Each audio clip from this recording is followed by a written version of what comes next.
Hello students, કેમ છો? મજામાં? સારું, ચલો આગળ વધીએ ફૂગ સાથે. ફૂગની અંદર બહુ ઇમ્પોર્ટન્ટ ટોપિક છે, પહેલાં પણ વાત કરી હતી, બરાબર. ફૂગની અંદર ખાસ કરીને જે તમારે જોવાનું છે એની અંદર તમે યાદ રાખજો કે આપણે ફૂગની અંદર કયા પ્રકારની અત્ર તત્ર સર્વત્ર બધી જગ્યાએ રહે છે, બધી ચર્ચા કરી ગયા, કયા પ્રકારનું પ્રજનન કરે છે એ પણ ભણી ગયા. પછી આપણે એના 4 પ્રકારમાં વહેંચી દીધી હતી. કેટલા પ્રકારમાં વહેંચી દીધી હતી? 4 પ્રકારમાં. ફાઇકોમાઇસિટીસ, આસ્કોમાઇસિટીસ, બેસિડિયોમાઇસિટીસ અને ડ્યુટ્રોમાઇસિટીસ. એમાંથી આપણે 2 પ્રકાર ઇઝીલી સરસ રીતે મસ્ત મજાના ભણી ગયા છીએ. પ્રીવિયસ લેક્ચર પહેલાં ચેક કરીને પછી આજના લેક્ચર તરફ આગળ વધજો. ઓકે, હવે આપણે આજે કઈ શરૂઆત કરવા જઈ રહ્યા છીએ? બેસિડિયોમાઇસિટીસ. મેં તમને ખાલી નામ આપ્યું હતું અને કીધું હતું કે આમાં કોનો સમાવેશ થાય છે, બરાબર છે. તો બેસિડિયોમાઇસિટીસ છે, ખાસ યાદ રાખવા જેવી બાબત છે તમારે કે એ બીજા કરતાં કઈ રીતના અલગ પડે છે. અમુક વસ્તુ છે ને બહુ સિમિલર હશે, જે તમારા બધી જ પ્રકારની ફૂગની અંદર કોમન હશે, બરાબર. પણ કયા પ્રકારના પ્રજનનથી, કયા પ્રકારના ઉદાહરણથી તે અલગ પડે છે એ આપણે ખાસ જોવાનું છે. તો આજે આપણે ચાલુ કરીએ છીએ બેસિડિયોમાઇસિટીસ. ઓકે, ચલો.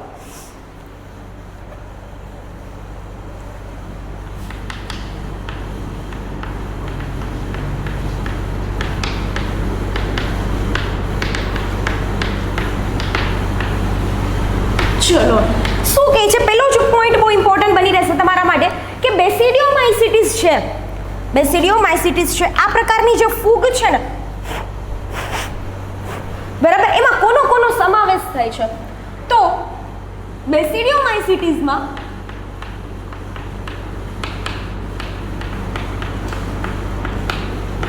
મશરૂમ, જેની સાથે તમે બહુ સારી રીતના પરિચિત છો. પહેલા કોણ આવશે? મશરૂમ, પછી પફ બોલ્સ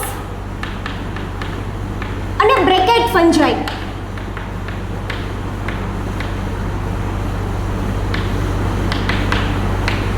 બરાબર, આ 3 એવી ફૂગ છે જેનો સમાવેશ શેની અંદર કરવામાં આવે છે? બેસિડિયોમાઇસિટીસની અંદર. જો મશરૂમ સાથે તમે સારી રીતના પરિચિત છો, બિલાડીનો ટોપ. મશરૂમ એટલે શું થાય? બિલાડીનો ટોપ. એ તમને બધાને સારી રીતના ખબર છે. થોડુંક વધારે ફોકસ કરજો અહીંયા. જો મશરૂમ, હું છે ને 2 થી 5 ફોટા સેન્ડ કરીશ તમને, બરાબર છે. બધા જોજો. તમને એમ થાય કે મશરૂમ એટલે તમારા મગજની અંદર ડેફિનેટલી આવી જ ફિગર જનરેટ થવાની છે, બરાબર છે. ડેફિનેટલી સાચું.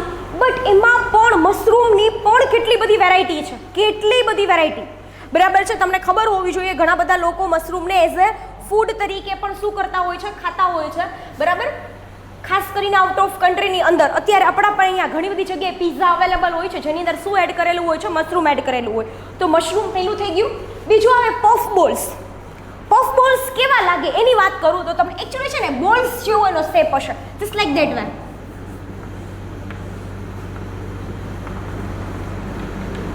આ ટાઈપનું, બરાબર, આખો એક બોલ બનતો હશે, આ ટાઈપનું કોઈ હશે તો પફ બોલ્સ. બ્રેકેટ ફંજાઈ.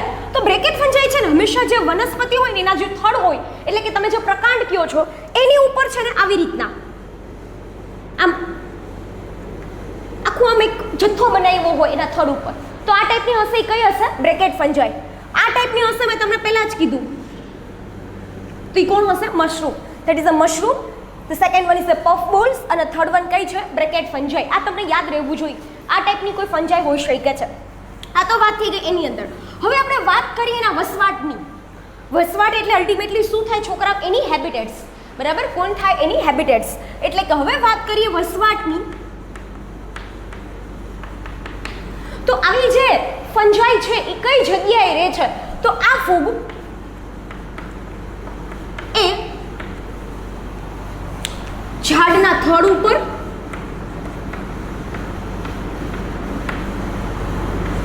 બીજું જમીન ઉપર, ઝાડના ગુળવાઓ ઉપર, સમજાવીશ તમને હું, અન્ય સજીવના દેહમાં,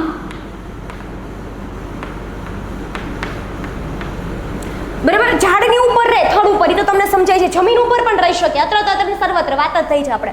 અને ઝાડના ગોળવા, આખું ઝાડનું ગોળવું ના બનાવે, પરંતુ આપણે નાખીએ લાકડાના ગોળવા. બરાબર, એટલે કોઈ એવો ભાગ કેવડો સડી ગયેલો કોઈ પણ લાકડાનો ભાગ હોય ને અંદર ગોળવું બનાવે એની અંદર પણ થઈ શકે આ પ્રકારની ફંજાઈ. અને અન્ય સજીવના દેહ પણ રહે છે. અલ્ટિમેટલી કોઈ અન્ય સજીવના દેહમાં રહેતી હોય તો એની અંદર કોણ આવે? પરોપજીવી. બરાબર ને, બીજામાંથી ડાયરેક્ટલી ભાઈ ફાયદો લેતી હોય, પેરાસાઇટિક નેચર છે એટલે કેવી હશે? આ પરોપજીવી હશે. ખાસ કરીને યાદ રાખજો આની અંદર જે યજમાનને નુકસાન પહોંચાડે,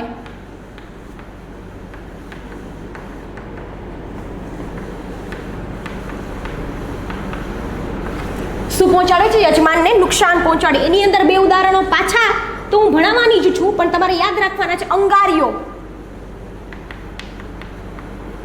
જેને ઇંગ્લિશમાં કહેવાય મસ્ટ. મસ્ત નહીં હો, મસ્ટ.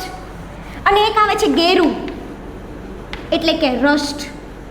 ગેરું એટલે તમને ખબર જ છે, પાવડરી થઈ જશે એવું. અને અંગારીઓ છે ને એક પ્રકારનો મસ્ટી કહેવાય, એટલે છે ને સડાવી દે, સાવ સડી જાય. તમને લોકોને ખબર ને વિઘટન થઈ જાય એ ટાઈપનું, એટલે એ મસ્ટ. સો આ બંને થઈ ગયા, એક અંગારીઓ અને ગેરું, જે કહેવાય ને આ રોગ કરે છે. વનસ્પતિમાં થતા બે પ્રકારના રોગ છે. એ રોગ માટે કોણ જવાબદાર છે? ફૂગ, કે જેની અંદર થતી હોય તે વાત કરીશું. અંગારિયા અને ગેરુ માટે કઈ ફૂગ જવાબદાર છે ઈ. ચલો હવે આપણે વાત કરીએ. એક થઈ ગયું એને કયા કયા પ્રકારની છે ઈ વસવાટની વાત થઈ ગઈ. હવે આપણે થોડા પ્રજનન તરફ જઈએ કે કયા પ્રકારનું પ્રજનન કરે છે. તો એ અલિંગી પ્રજનન માટે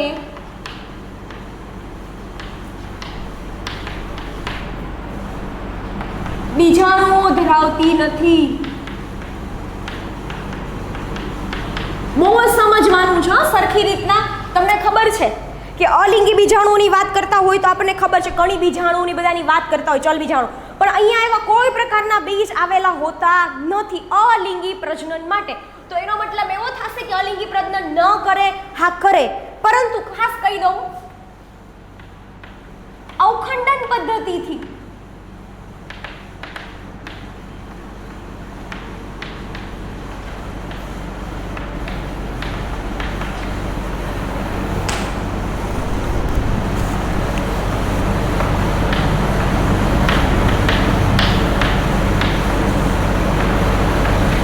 પ્રજનન કરે છે અલિંગી પ્રજનન.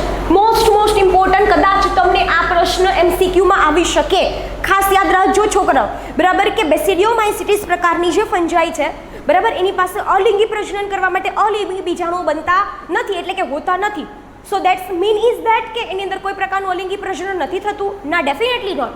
અલિંગી પ્રજનન થાય છે પણ કયા પ્રકારનું છે? અવખંડન. અવખંડન એટલે કે ફ્રેગમેન્ટેશન. તમે કહી શકો છો કે પિતૃ સજીવ પોતાના શરીરને અનેક ખંડોમાં વિભાજિત કરી દે અને એ દરેક ખંડ જે ભાગ ખૂટતો હશે એ ભાગનું નવું શું કરી નાખશે? સર્જન કરી નાખશે. Clear everyone? ચલો આગળ વધીએ. હવે શું કહે છે તેમાં લિંગી અંગો જોવા મળતા નથી. આ પણ બહુ મહત્વનો છે. ઓલામાં એવું કીધું હતું અલિંગી પ્રજનન માટે બીજાણુઓ નથી. અહીંયા એવી વાત કરે છે કે લિંગી પ્રજનન માટે તેની પાસે લિંગી અંગો તો હાજર જ નથી. સેમ વસ્તુ તો શું લિંગી પ્રજનન નહીં કરે, કરશે, એની તરફ હું જાઉં છું હમણાં, બરાબર. ખાસ કરીને એની વાત કરીએ એના કવક તંતુની, કે એના કવક તંતુ કેવા છે. તો કવક તંતુ છે એ પડદાયુક્ત અને શાખિત. સમજાય છે છોકરાઓ? એના કવક તંતુ કેવા છે? પડદાયુક્ત અને શાખિત. એક વખત ઓલરેડી મેં તમને ફિગર ડ્રો કરાવી જ છે, બરાબર છે. આ પડદા, ચલો ઓકે. ખાસ કરીને તમને પ્રશ્ન થાય મેડમ વોટ અબાઉટ ઇટ શાખિત? શાખિત કેવી રીતના? તો છે ને આવી રીતના એની પણ શાખાઓ પડતી હોય, જસ્ટ લાઈક ધેટ વે.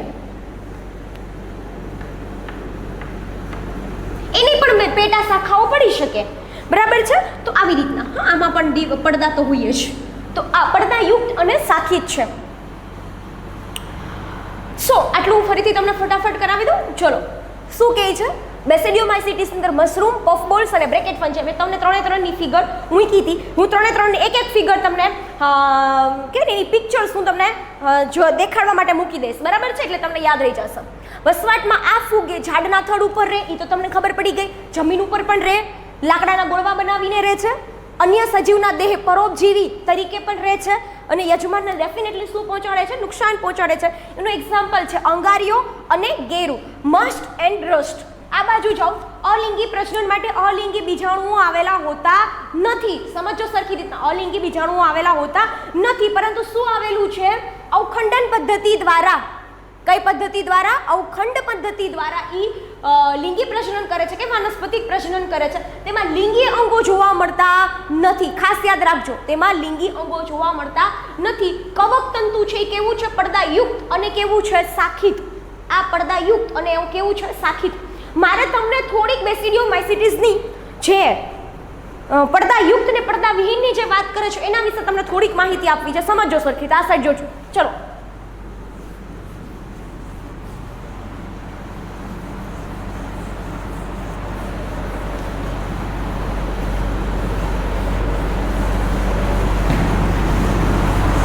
ચલો શું કહે છે?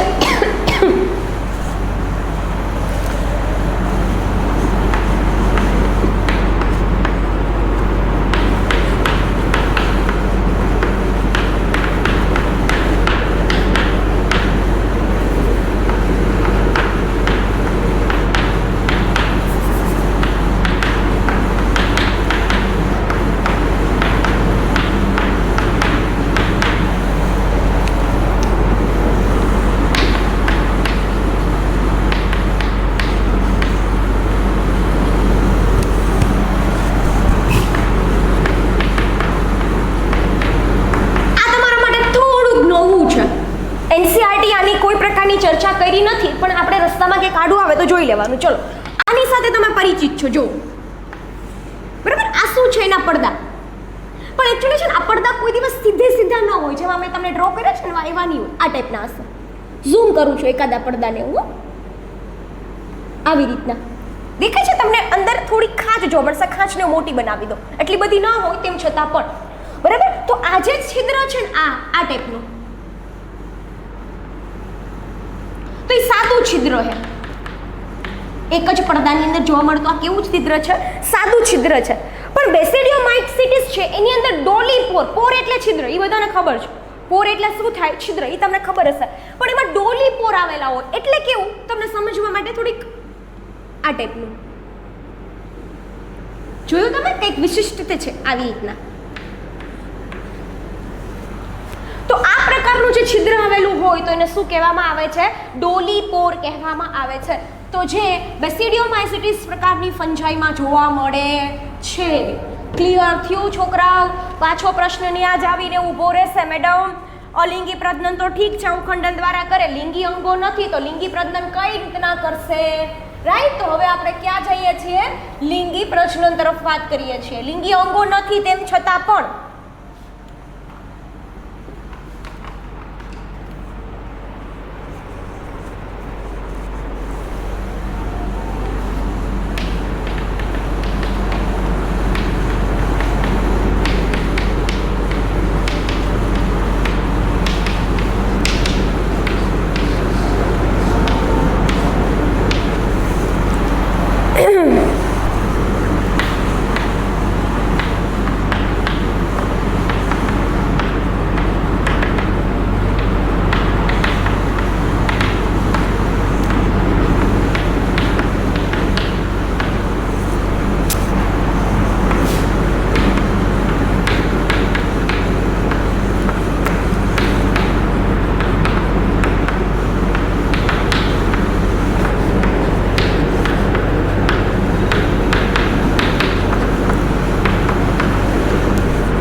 ચલો સમજો. એક તો આ તો તમને સમજી ગયું ડોલી પોર કેને કહેવાય? લિંગી અંગો ગેરહાજર છે, લિંગી અંગો જોવા મળતા નથી. તો કયા પ્રકારના જન્યુઓના નિર્માણથી? એક તો પહેલા તમારે એ સમજવું પડે. પાછો પ્રશ્ન ન્યા જ આવીને ઊભો રહેશે. મેડમ, આમાં કોઈ પ્રકારના લિંગી અંગો જ નથી, તો લિંગી અંગો જ ન હોવા છતાં જન્યુઓ કેમ બની શકે? તો એના શરીરના કોઈ પણ કોષો છે એ વિશિષ્ટતા પામી અને જન્યુનું નિર્માણ કરી નાખે. જરૂરી નથી કે એના જ કોષો દર વખતે જન્યુનું નિર્માણ કરે. બરાબર છે? પછી બીજા આવે છે દૈહિક કોષો. તો દૈહિક કોષો સેમ વસ્તુ થઈ ગઈ. શરીરનો કોઈ પણ કોષ, કોઈ વિશિષ્ટ કોષ નથી વાત કરતી, જેમ કે અંડકોષ કે શુક્રકોષો. જ્યારે આપણે વાત કરતા હોય બરાબર, તો ડેફિનેટલી આપણે કોની સાથે સંકળાઈ જઈએ? લિંગી પ્રજનન સાથે. પણ અહીંયા હું વાત જ નથી કરતી એવી. શરીરમાં આવેલો કોઈ પણ પ્રકારનો દેહી કોષ છે બરાબર છે, એનું જોડાઈ જાય અને કા વિભેદોથી જોડાવાથી. વિભેદો એટલે શું? કે કોઈ નોર્મલ જ કોષ છે, બે ફંજાઈના કોઈ નોર્મલ જ કોષ છે, પણ બેનું જનીન બંધારણ બે અલગ અલગ છે. માનો કે કોઈ એક્સ પ્રકારની ફંજાઈ છે અને કોઈ વાય પ્રકારની ફંજાઈ છે, તો એવા કોષોના જોડાણથી પણ શું થઈ શકે છે? બીજાણુઓનું નિર્માણ થાય છે. એની વાત કરીએ તો આ ત્રણેય પ્રકારનું થઈ શકે છે. પહેલા શું થાય? જીવરસનું સંયુગ્મન. હા, પહેલા યાદ રાખજો, પ્લાઝ્મોગેમી એટલે કે જીવરસનું સંયુગ્મન થાય છે. પછી આ જોડાય કે આ જોડાય, અને જેથી કરીને સમજજો, અહીંયા લખું છું, જેથી બાદમાં હવે દ્વિકોષ કેન્દ્રીય પરિસ્થિતિ સર્જાય.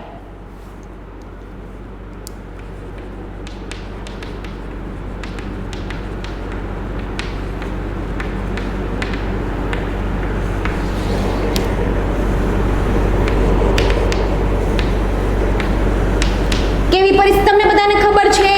n+n બરાબર છે, એટલે દ્વિકોષ કેન્દ્રીય પરિસ્થિતિ સર્જાશે બરાબર છે. તમને પહેલા જ્યારે આપણે આ સ્થિતિની વાત કરી ત્યારે પણ કીધું હતું, આસ્કોમાઇસિટીસ અને બેસિડિયોમાઇસિટીસ એ પ્રકારની ફંજાઈનો સમૂહ છે કે જેની અંદર ડેફિનેટલી દ્વિકોષ કેન્દ્રીય પ્રકારની એક અવસ્થા આવે છે બરાબર. એ મેં શરૂઆતમાં જ કીધી છે, એ લેક્ચર ફરીથી જોઈ લેજો એક વખત.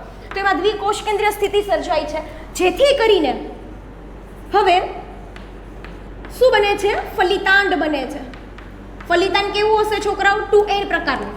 અહીંયા કોષોની જોડાણની વાત થઈ, જન્યુ જોડાણ થાય, દેહી કોષો જોડાણ થાય, કે કોઈ પણ જનીન બંધારણ અલગ ધરાવતા હોય એવા કોષોનું જોડાણ થાય. તેમ છતાંય પહેલા n ને એમનેમ જોડાણ, એટલે હજી ખાલી કોષ કેન્દ્ર જ બન્યા છે તો જોડાઈ ગયા બરાબર. તો 2n થશે બરાબર. પહેલા આમ હતું n+n, અને પછી કેવી સ્થિતિ થશે? 2n વાળી. તો આ 2n બની જાય ત્યારે શું થયું? ફલિતાંડ. આવું હોય તો એને શું કહેવાય?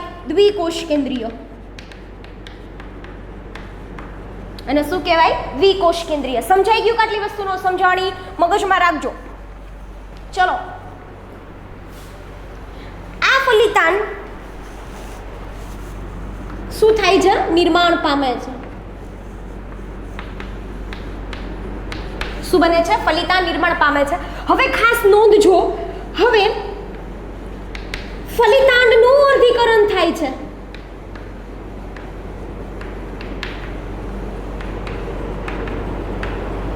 ફલિતાંડનું શું થાય છે છોકરાઓ? અર્ધીકરણ થાય છે, અને 4 બીજાણુઓ બને છે. અને આવા બીજાણુને પ્રકીર્ણ બીજાણુ કહેવાય, જેની સાથે તમે ડેફિનેટલી પરિચિત છો.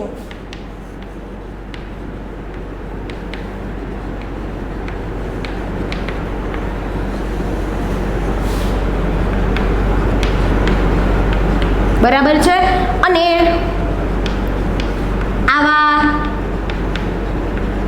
પ્રકીર્ણ બીજાણુને ધારણ કરતી ધાની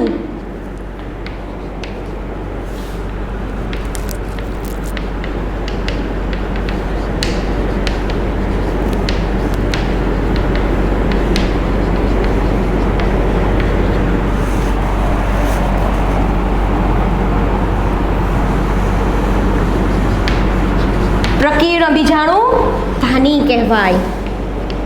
સમજાઈ ગયું કે ન સમજાણું આટલી વસ્તુ? ચલો, આ હું સેમ વસ્તુ તમને અહીંયા કરાવું છું. માનો કે આ ફલિતાંડ છે, આ લખતા હોય તારાની સાથે.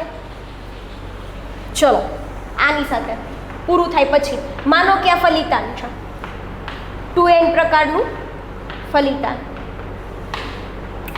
શું થયું? અર્ધીકરણ. અર્ધીકરણ થયું તો પહેલા ધાની બની. શું થયું? અર્ધીકરણ થયું તો પહેલા શું બની? ધાની. અને એની ઉપર આવા શું બન્યા? 4 બીજાણુ. શું બન્યા? 4 બીજાણુ. અને આ જે 4 બીજાણુઓ બન્યા, આવા બીજાણુને શું કહેવાય? પ્રકીર્ણ બીજાણુ. શું કહેવાય? પ્રકીર્ણ બીજાણુ. અને આવા જે પ્રકીર્ણ બીજાણુ છે એને ધારણ કરતી ધાની એટલે પ્રકીર્ણ બીજાણુ ધાની. બરાબર. આને શું મેં જે અહીંયા લખ્યું છે ને છોકરાઓ, એ સેમ વસ્તુ મેં તમને અહીંયા મેન્શન કરી. આવી ધાનીને શું કહેવાય? પ્રકીર્ણ બીજાણુધાની. શું કહેવાય એને? પ્રકીર્ણ બીજાણુધાની. કેટલા ટપ્પા પડ્યા? એક વસ્તુ હું ખબર પડી અહીંયા, આ પ્રકીર્ણ બીજાણુ છે એ કયા પ્રકારના છે લખું છું અહીંયા. ચલો, આવા પ્રકીર્ણ બીજાણુ બહિર્જાત પ્રકારના હોય છે.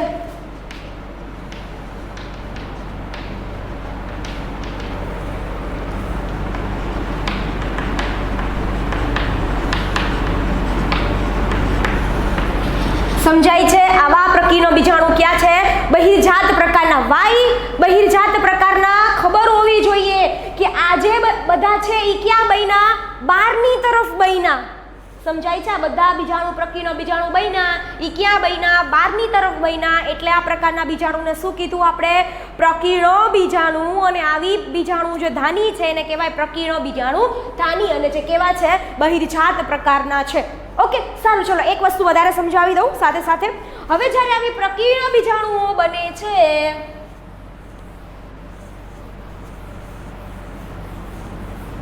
કેવી રીતના જોજો.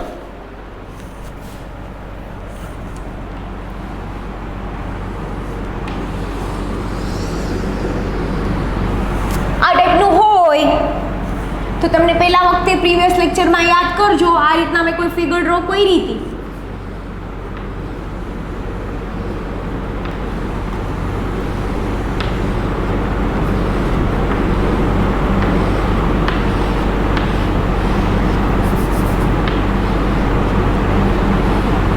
બરાબર. તો આ તો ધાની થઈ, પ્રકીર્ણ બીજાણુ ધાની. અને એની ઉપર ઓલામાં આપણે અંદર કર્યા હતા, કેમ કે કેવા હતા? અંતર્જાત પ્રકારના હતા. કેવા હતા છોકરાઓ? અંતર્જાત પ્રકારના. આ કેવા છે?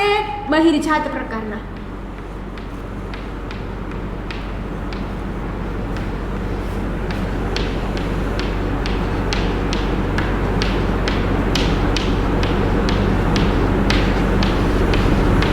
ચલો, આ કેવા થઈ ગયા? બહિર્જાત પ્રકારના. ચલો, તમને બધા નામ આવડશે. ચલો, અહીંયાથી જ કહેતી જાઓ. આ શું છે? પ્રકીર્ણ બીજાણુ. હે, આ પ્રકીર્ણ બીજાણુ છે કે પ્રકીર્ણ બીજાણુ ધાની છે? પ્રકીર્ણ બીજાણુ ધાની. આ શું થઈ ગયા? પ્રકીર્ણ બીજાણુ. અને તમને બધાને ખબર હોવી જોઈએ આને કહેવાય ફોડકાઈ. બરાબર. આવી રીતના પ્રકીર્ણ બીજાણુ ધાની અને પ્રકીર્ણ બીજાણુને ધારણ કરતી હોય એવી કોઈ રચના થઈ ગઈ, એ શું થઈ ગઈ? ફોડકાઈ.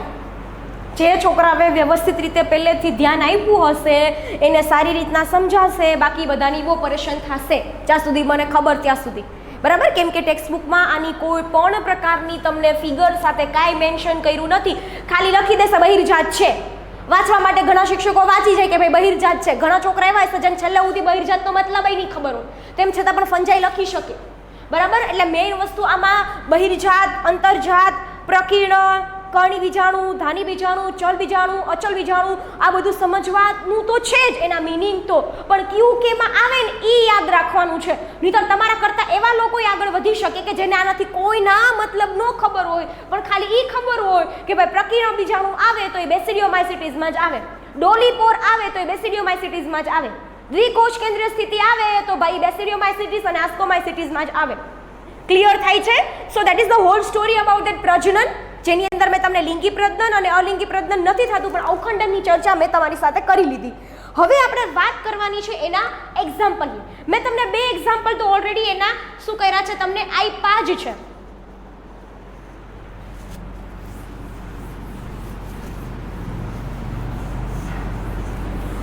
ભૂલતા નહીં એક્ઝામ્પલ.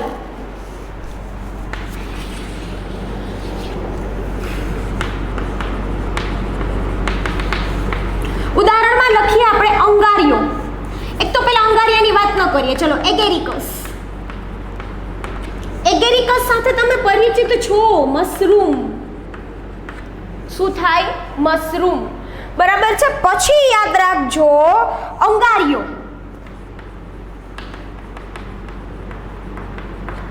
કયો આવે? અંગારીઓ. અને પછી ફાઇનલી એની અંદર એક રોગ આવે છે ગેરુ. આની અંદર આવે છે યુસ્ટિલાગો. કયું આવે? યુસ્ટિલાગો. અને બીજું આવશે પક્સિનિયા.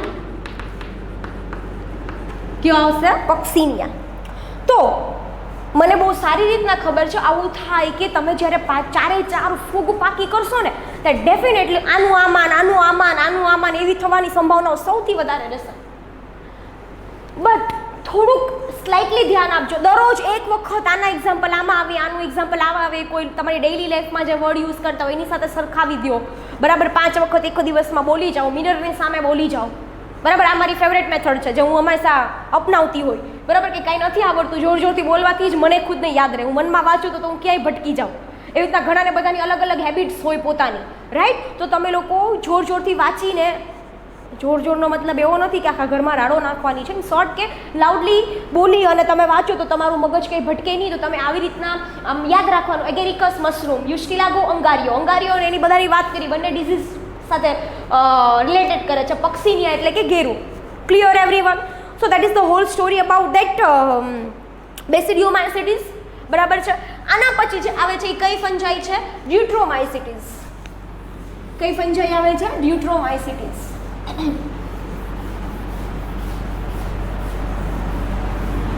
ચલો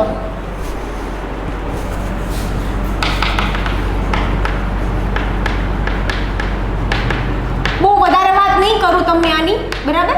બીજા લેક્ચરની અંદર જ આખી પૂરી થશે. ડ્યુટ્રોમાઇસિટીસ છે એનું પહેલું જ ટાઇટલ છે is one of the best. I mean તમને એના લીધે પણ કોઈ પ્રકારની ફંજાઈ છે એ પૂછાઈ શકે. પહેલું જ સેન્ટેન્સ એવું છે છોકરાઓ કે આ પ્રકારની ફૂગને અપૂર્ણ ફૂગ કહેવામાં આવે, ઇનકમ્પ્લીટ ફંજાઈ.